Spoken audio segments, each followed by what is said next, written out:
Hello दोस्तों, अनुपमा के आज के एपिसोड में आपने देखा कि अंश पूरी तरह टूट चुका है। परी राजा और ईशानी को उसे शांत करने की कोशिश करते हैं।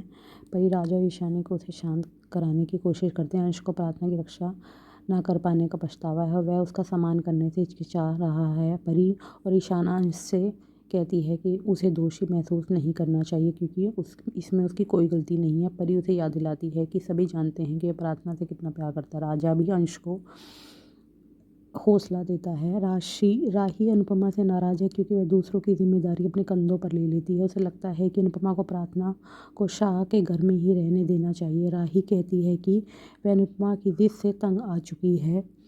प्रेम बताता है कि वह पराग के लगातार गुस्से से परेशान है। राही कहती है कि अनुपमा हमेशा दूसरों की जिम्मेदारी अपने कंधों पर ले लेती है और अंत में खुद को मुसीबत में डाल लेती है। उसे चिंता है कि अगर कुछ भी गड़बड़ हुई तो सब अनुपमा को ही दोष देंगे। राही को अनुपमा की चिंता सताती है। अनुपमा राही को मैसेज भेजकर भरोसा दिलाती है कि इस बार वह जिम्मेदारी को सावधानी से निभाएगी। पराग गुस्से से आग बबूला है। गौतम पराग को शाह के घर प्रार्थना भेजने के लिए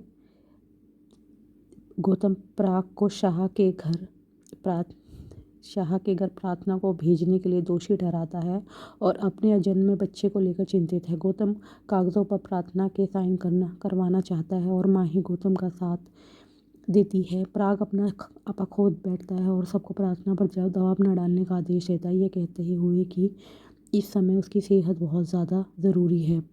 रजनी पराग को फ़ोन करती है जो अच्छी खबर की उम्मीद कर रही होती है। रजनी उसे बताती है कि कानूनी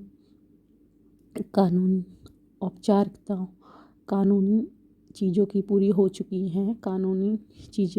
चुकी हैं और चोल को गिराने का काम जल्द ही शुरू होगा। वह पराग को मुंबई आने के लिए कहती है। पराग को राहत महसूस होती है। अनुपमा भारती और चोल के निवासी समेत सभी के लिए प्रार्थना करती है। तभी सुबह उसे प्रीत का फ़ोन आता है और वह चिंतित हो जाती है। प्रीत अनुपमा को बताती है कि बिल्डर तुरंत चोल खाली करने की मांग कर रहे हैं क्योंकि तोड़फोड़ शुरू होने वाली है। प्रीत स्थिति बताते हुए रो पड़ती है। अनुपमा को इस बात पर यकीन नहीं होता। वह सीधे बिल्डर से बात करने का फैसला करती है। बिल्डर उसे बताता है कि 2 हफ्ते पहले नोटिस भेजा गया था लेकिन उस पर ध्यान नहीं दिया गया। वह चोल के निवासियों से बुलडोजर आने से पहले जगह खाली करने को कहता है। अनुपमा रजनी से इस बारे में बात करने का फैसला करती है लेकिन बिल्डर बताता है कि उनके पास अनुपमा के साइन वाला NOC पहले से ही है। प्रीत अनुपमा के साइन देखकर उसे सवाल करती है। अनुपमा सदमे में आ जाती है और पूरी तरह से टूट जाती है। रजनी को लगता है कि आखिरकार उसका अच्छा समय शुरू हो गया है। अनुपमा याद करने की कोशिश करती है कि उसने कागजात पर कब साइन किए थे। लीला, हसमुख और शाह परिवार उसकी हालत देखकर चिंतित हो जाते हैं। अनुपमा उन्हें सब कुछ समझाती है और तुरंत मुंबई जाने का फैसला करती है। लीला उसे याद दिलाती है कि उसने पराग से प्रार्थना की देखभाल करने का वादा किया था। अब उसकी जिम्मेदारी लेने से इनकार कर रही है। किंजल प्रार्थना की देखभाल करने की पेशकश करती है लेकिन अंश जोर देकर कहता है कि अनुपमा की तरह कोई भी उसकी देखभाल नहीं कर सकता। अंश और लीला दोनों अनुपमा की मुंबई जाने का फैसले का विरोध करते हैं। शाह परिवार इस मामले पर चर्चा करता है लेकिन अनुपमा दृढ़ता से कहती है कि उसे जल्द से जल्द मुंबई पहुंचना है। वह शाह परिवार से प्रार्थना का ख्याल रखने का अनुरोध करती है और उन्हें आश्वासन देती है कि वह जल्द ही लौट आएगी। लीला पूछती है कि अनुपमा अपनी वापसी की गारंटी कैसे दे सकती है और कोठारी परिवार से डर जताती है। अनुपमा लीला से उसे जाने देने की विनती करती